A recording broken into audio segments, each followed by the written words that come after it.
Yo, what's up everybody? My name's Ummer. I just wanted to jump on here and record a quick YouTube video on my story of how I went from zero to making over 200 grand a year. So I'm just posted up in this park in California.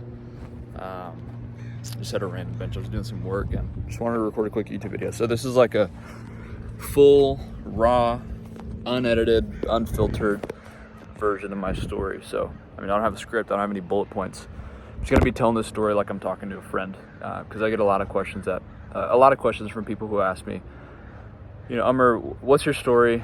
How did you get to the point to where you are now? What did you do to get there? So I'm gonna be getting into a lot of detail, and just get into all the nitty gritty, right? And just sharing a lot of stuff that even some of my close friends don't really know, you know, and also another reason why I'm posting this video is because I don't really want to be that surface level guy that just interacts with people, like to my audience, to my people, to the people that even if I do business with the person that's watching this video, I don't want to come off as a surface level, like superficial guy who's just promoting stuff online. Like, I really want people to know my story. Like, I'm on a mission here, right? I want to influence young guys out there like me, who wanted to make a change in their life too. It's really cute. It's like a dad and his daughter playing outside. But yeah, I mean, I really just want to be able to inspire people. So this is my story. So, I mean, let's just start out right from the beginning. Whenever I was born here in California, actually. I came out here for a trip with I was going to say my wife, but my soon-to-be wife, Rachel. Her sister writes musicals, so we're out here for about a week, just packed up and came here for about a week. So if any of you guys are into musicals, you can look it up on there. It's actually really good. I've never seen a musical before, but I actually liked it. But I mean, check out the weather here, right? The views are insane. There's like a Marriott resort right there. You don't even see this stuff in Indiana. That's where I live. So it's really awesome to be able to work from here in this park. It's just a random park that I found. But I was born here in California, raised in Indiana my whole life. And I'm just gonna get right into business, right? So I grew up in a home where it was really hard for me growing up, right? I've lived a very, very different life than most people, okay? And this is gonna be my testimony as well. I'm Christian, for those of you that don't know. I'm very open and bold about it on my social media, so if you're from there, what's up? But I'm a Christian, and long story short, my parents immigrated here to the U.S. in the 90s, in 1990, so about 30 years ago. And whenever they got married, my mother was a Christian, and my father was not. He was a Sikh, which is the primary religion back in Punjab, which is where my parents are from. I was born here. So I grew up in a home where there's a lot of chaos, you know, lots and lots of chaos, you know, abuse, fighting, and it got to the point to where, you know, whenever I was like 8 or 9 years old, my father has struggled with addiction his whole life, and he still does to this day somewhat. You know, praise Jesus, he's doing a lot better than, you know, the stuff that I'm about to share with you guys in this story. He's doing a lot better, but you know, he's just kind of struggled with addiction his whole life, and so that's why my childhood was really rough growing up. So whenever we were a kid, had to flee to a homeless shelter because of, you know, just the way that things were going on in my family. But my mother went back because she can't really speak English that well, so she wasn't able to provide for herself obviously that well. So she was just raising me, my two sisters, and my cousin. My little cousin was living with us at the time. And it was just really hard, so she decided to go back to my father, who was still an alcoholic at the time. But fast forward to my high school years. I'm just going to skip my whole childhood because that doesn't really matter for this story. But fast forward to high school, I'd follow like the traditional route, which was, you know, you go to school, you go to high school, you go to college, you get a job. And that's kind of what I felt like my life's plan was just to go to business school. But I did not follow that route. And that's because, like, right around high school time, my dad got addicted to drugs, okay? And so, like, 17 to, like, 19-ish was some of the worst years of my life. It's filled with a ton of uncertainty, you know? because my dad was never really stable growing up. He was like a time bomb, right? Very, very short fuse, and he could just go off at any moment. And I had gotten to the point where I was making a little bit of money. Now I could support myself, because we were dependent on my father growing up. Like, obviously my mom didn't know English. My dad was the primary breadwinner, and so we were dependent on him at all times, and he just got very, very unstable as the years go on. The addictions got worse. And I had gotten to the point where I was a senior in high school, and college, the topic of college had came up. And I was a track athlete in high school. I did pole vault, was pretty good at it, had a couple Division I offers lined up. And so here I was at the age of 18. I had the option to either go to college, leave my family, or stay at home. Okay. And I would have went to college had I had a stable upbringing, right? But in my head there was this lingering like worry or fear that if I left, who's going to be there to take care of my mom and my sisters? Like, my father did a great job taking care of us financially, but mentally it was just kind of crazy growing up. And so because of that reason, I decided to not go to college. And along with other reasons too. That wasn't the only reason. I was going to go to college for business, but I was just like, if I'm going to go to school, it's better to, especially if I'm going to go to school for business. I had a direct admission entry, whatever they call it, to Kelly School of Business at IU. So I had that lined up. I had Division I offers lined up, but I just decided not to go, because I was like, if I'm going to go to school for business, it's better for me to just go straight into it for 4 years, make money and learn at the same time, come out with some experience and money, versus just going to college and getting a piece of paper and not having anything at the end of it. So I decided not to go to college, and part of it was because I was worried for my mom and sisters back home too. But around that time, my dad had gotten severely addicted to hard drugs. Okay, I'm not gonna say like the specifics because I don't want this to get flagged. But I mean, it was just really, really crazy. I don't remember a lot of it just because of the brain has this cool feature to where if you have trauma, it kind of blocks it out. But from what I can remember, it was just kind of crazy. It was very, very unsafe at home. And I mean, I can't even say a lot of it, but it was just very, very unsafe. And my dad lost a ton of weight, and he got psychosis and all these different things. And for the first time at the age of 18, I think I was 18 at the time. I'm 22 now, by the way. So this was just 4 or 5 years ago.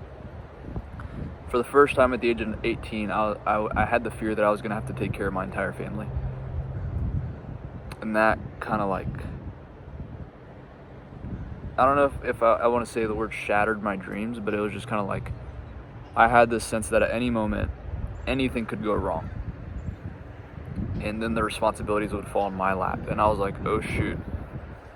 It's kind of getting a little cold here. But I was just like, oh shoot, anything could go wrong at any moment. And so I was like, I need to figure out a way to do that if it does come to that. And it did, that's what it came to. It's so funny, there's people walking by and I'm sharing my life story. But it long story short, it did happen. So shortly after that, our house had burned down. Oh, and we lived a lavish life, right? We had a mansion on 7 acres, nice cars, nice everything. The Lord had incredibly blessed us. But the thing with that is if the Lord is blessing you tons and tons and tons, there's an enemy on the other side that is working equally as much to be able to shoot you down. And so my dad had gotten addicted to drugs, and our house had burnt down. We lost everything. Okay, and now I was at the position at 18 years old where me and my family had to leave. We actually left before the fire just due to the circumstances that were going on at home. My dad was just not safe to live with. So here I was at the age of 18, responsible for my entire family. I had $1,000 to my name probably. And we had to leave, and I had to take care of my mom and my little sisters. And I had all this responsibility, and I was like, I need to figure out a way to make a change. And a little bit before that, so to backtrack a little bit, I was selling life insurance. That's what I did right after high school. And I don't want to call it an insurance scam, because that's what a lot of people do whenever, they don't really know what they want to do. So not hating on the insurance industry, but I just didn't like it that much. I know people that make great money with it, but I sold insurance Didn't really like it. I was a young guy going to people's houses, knocking on their doors, trying to sell them because the topic of death is coming up, right? And I didn't really like it. And it was just a whole lot of headache for the amount of money I was making. And during that time, so before everything happened, I knew there was this lingering feeling of worry and uncertainty that something could happen, which is, the house fire, my dad being super unstable. And I was like, I need to figure something out. And I can't provide for my family if it comes to that with just life insurance. And so I stumbled across an ad, which is now from one of my former mentors that taught me the skill of high ticket sales. And I don't mind sharing his name because he doesn't teach people anymore, but Cole Gordon is my former mentor, and he has a couple of coaches. So I invested pretty much all the money that I had into his program and learned the skill of high ticket sales. And in the beginning, I didn't really like it because I'm an introvert, right? I don't really like just going out of my way and talking to people. And so this whole thing about sales is just talking to people, and I was like, man, I don't really like that. I don't really want to sell people because sales is just like the scummy people that are just trying to get your money all the time. Which is funny because now I can just pick up and go to California whenever I want, just work from a beautiful place like this. But at the time, I didn't really like it. I didn't know that this is what I was going to do for the rest of my life. So I had ended up, wanting to go get a commercial driver's license, and I was just going back and forth with it. But long story short, I invested into a mentor, studied and worked with him for 4 or 5 months before I landed my first role as a setter. And I was making some decent money with that position, but that's the job I was working whenever everything had happened. So our house had burned down. I was at the position at 18 years old where I had to take care of my entire family. And it was just really, really hard. And at that point, I was just like, I could either use this to just get sad about it and just complain about having all these responsibilities at 18, or I could just make something out of it, right? Because at the end of the month, as an 18-year-old who's taking care of his mom and his little sisters, I didn't really have much left over. And I was like, do I really just want to settle for this life if that's what it comes to? And I was like, no. So I decided I need to step on the gas and really know how to make a change. So I invested into some more sales training and moved up to starting to close. So pretty much what I did was high ticket sales where you sell. Throat's getting a little dry. Pretty much what I did is I was selling other people's programs. So pretty much what high ticket sales is, there's a coaching or a consulting company, and you sell their products, whether that's 5, 10, 15 grand, and you're the middleman for the business owner, and you're selling their products for commission. And so for the first time in my life, I was just I just felt so sad and depressed and just worried if life was just always going to be this way. And and that's when I really got close to the Lord. I was just so sad and broken, and I turned to the Lord. I was like, God, if you're there, I need your help. And I had found the Lord. Hold on, I need to go get some water. My throat's getting really dry. Okay. Anyways, so that's when I really found the Lord. The first time. I found the Lord again the second time. Well, I don't know if it really works like that. I guess you can only really find the Lord once. Where you actually truly get saved. That's a whole different topic. But anyways, so that situation, I was pretty much in that situation for about 6 months, where I was really just taking care of my family by myself.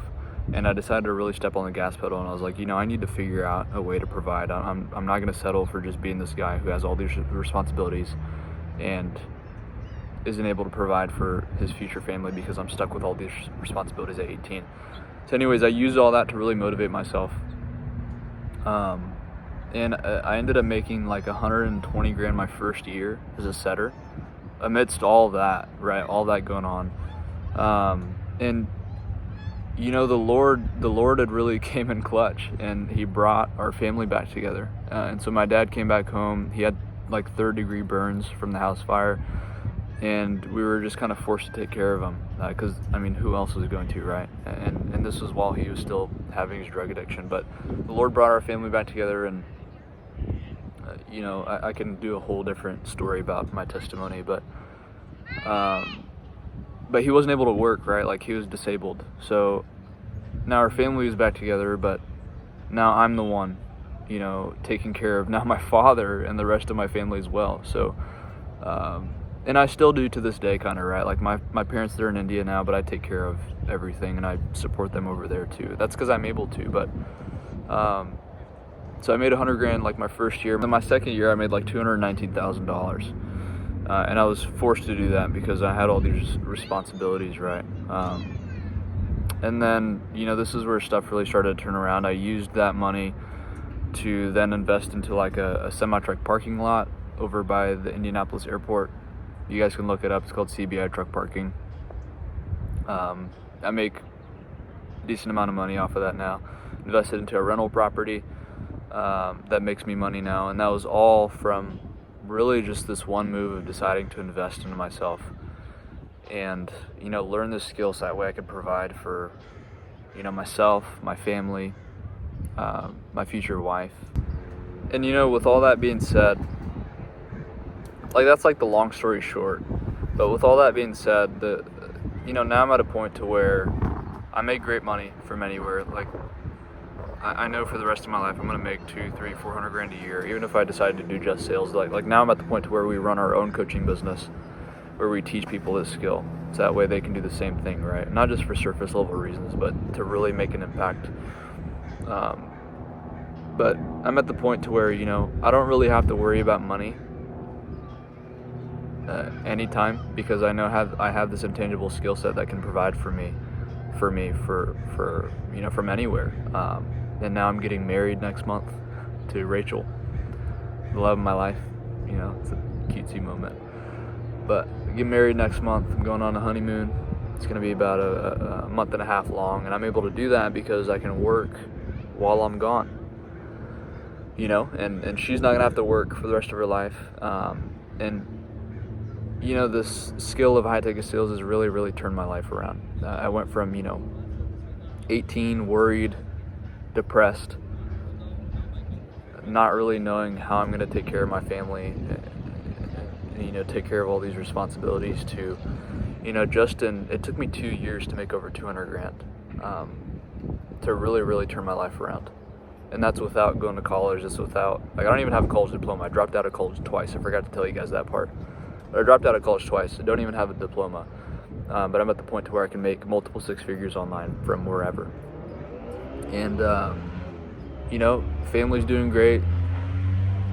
Dad's doing great. He's in India, doing much better, thankfully. My mom's over there too. I take care of everything back here in America. And, just praise God that I'm able to do this. And, I just wanted to share this because I truly want to inspire someone out there that is going through something similar and might be looking for a change. And also, by the way, I've tried a lot of other different stuff too. Like, I've tried Etsy dropshipping, I've tried Amazon FBA, I've tried affiliate marketing. And if there's anyone out there that is truly looking for like a legit income stream online, like a legit skill that can truly change their life and help them provide for themselves and for their families, this is just my story of how high-ticket sales has truly changed my life.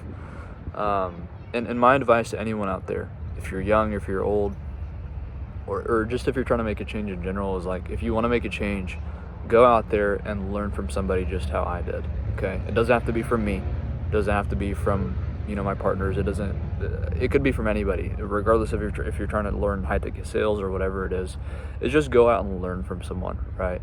That's the quickest path to make a change, is look for someone who's living the life that you want to live, and go learn from them, right? Either sit down and have a coffee with them, try and learn, or just pay them to teach you.